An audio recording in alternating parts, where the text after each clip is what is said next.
Ready? You get the first question? Okay, so making sure. You're 11. Does it seem like it's been that long? Yeah and no.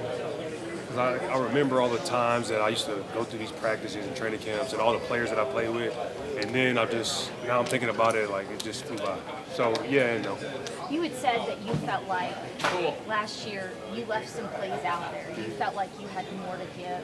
In what ways do you feel like you can up your game even more this year? Just being more focused and always making sure my body is feeling good. 'Cause like when I'm feeling really, really good, I'm definitely one of the best to ever do it. So it's just trying to focus on that. Just feeling good all the time. And then when the balls come my way, just focus even more. I know you're focused more on victories and less about the accolades and the milestones, but Baker said that, hey, we're rooting for him in that department. I think we get more excited than he knows about it. But you're coming up on some big ones. You've got 100 career touchdowns. You're 6 away from doing that in the regular season. I mean, that's a pretty big one. You could also tie Jerry Rice this year for most consecutive 1,000-yard seasons with 11. Do any of those kind of jump out to you and be like, oh, wow, that's kind of a big deal? No, I definitely wanted to be 100 touchdowns. Like that, only a certain amount of guys have those. I think it's like 10 or 11 guys have that. So that'll be the elite company to do that. And obviously Jerry, one of the best, or arguably the best to ever do it, and have one of his records or tie it would be an amazing accomplishment for me. So I'm definitely gunning for all those. I was going to ask you a little question, too, about a story that your mother-in-law told me over the summer. What'd she say? About your daughter going to gymnastics class, and she was down there getting an evaluation, and I thought this was very special. She wasn't, they were trying to spot her on a skill that was beneath her level. Yep. And you went down there, and you said, according to your mother-in-law, all right, show them what you can do. And she started ripping out some back handsprings. Can you just talk about the importance of not allowing other people to put a ceiling on what she's able to do, what you've been able to do throughout your career? Because it's life-changing stuff. Well, for I her. mean, she's just a kid, They try to put her in a beginner's level. In Texas, she's a little more advanced level in gymnastics.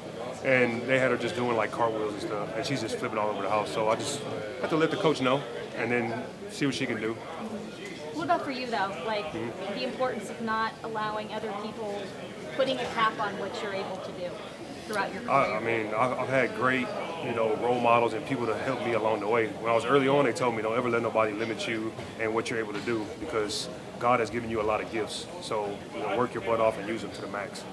Liam Combe also told us today that obviously he appreciates everything that you've done and he appreciated it from afar, but he was surprised by some things about you, like your short area quickness and stuff. When did you feel like you were able to kind of hone some of those other areas of your game a little bit more? For such a tall, big guy. Naturally, when you play the game more, you're able to see what you can do. And each year, I pride myself on getting better and better in areas that I feel like I'm deficient in. So short area quickness, I had that a lot, but I wasn't as good early in my career at dropping my weight in the top of my routes. So obviously I had to change the way I ate and things like that to get my body right. But it just came over time. Not as many of those loud packs? I haven't had a loud pack from Lotus in a long time.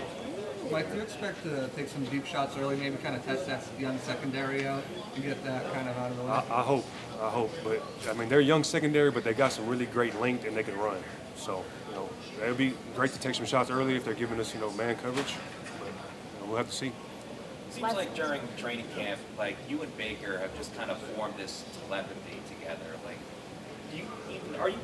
Obviously you got to know the plays and everything, but it just seems like as soon as Baker looks your way, bam, there's the ball and it's right on target. How much have you guys grown as a duo between the two of you? I mean, it's happened with more reps. I mean, last year was our first year together. This year, I expect us to take it to that next level. And I'm the X receiver, so it's a little easier for me because I'm going to be singled up a lot. And so he could just know how they're playing me, and I'll know the coverage as well. And it's things that we worked on in practice. So it's just timing and just being together for a little while now. Single coverage has to be music to your ears, right? Yeah, y'all know me. Y'all know I love man-to-man. You've been playing in the NFL for quite a long time. I know every year you come out 1,000 yards. When you're going into a new season like this after all that, going into a new year, what's your relationship with football at this point in your career? You know, your love for it, and how do you think about that in reflection? Well, I appreciate it more and more. The game of football has done things for me that I never thought imaginable. You know, obviously you dream about it, but then when you really get here and you're able to do all these things, and when I look back on my career when it's over, I'll really even appreciate it even more. I just love the game. I love watching the high school kids and helping those kids out. I train with a lot of high school kids, receivers specifically in the offseason, some DBs, but specifically receivers. And it's cool to like watch them in their seasons now. I'm following them, following the guys I train with in college. And I just love the game. And I love what it can do for people, and I love like overall, even the fans. Like it just brings people together. So I love the game. To that point of the fans, how cool was it to see that fan get your autograph tattoo? When I came in here, I looked at my phone, and I don't get on social media as much, but I get on YouTube, and I seen a little short that the Bucs posted, and I remember signing that in training camp, and he got it. So that was probably like my fourth or fifth person that I've signed their skin, and they've got it tattooed. So I really appreciate that, and it's amazing. Is there any autograph you get tattooed on your skin? Whew. It could be a. I mean, I I got Daniel Radcliffe, Emma Watson, and Rupert Grint right here. So if I met them one day, I'll probably let them sign underneath that. Mike, But that's probably it, though. You talked about what football's allowed you to do. Obviously, giving out 13 scholarships this year. Catch for Kids is back in. You've got the bowling charity event, the gala coming up. Can you just talk about what it means to you? We've heard it some of the times, but to be able to give back to the community and do these things, and I know you hate the recognition about it, but just what it means for you. I just brought it up anyway. I know. I appreciate you. No, it's cool, man. It's something that I've always dreamed of doing. Always paying it forward and giving back. And to be able to be in this position, it means the world to me. Liam Cohen talked about, he was asked by the athletic training staff, how much are these guys going to run this year? It's like, they're going to run. But that might not be on routes, but in motion stuff. Is this the most motion and most movement that you've had in your career? I mean, I would have to say yes. I have to go back and look and really think about it, but I think so. Like, we do a lot of motions, and I'm even doing a lot of motions as well, which I like. It's freed me up a little bit and get me on the move.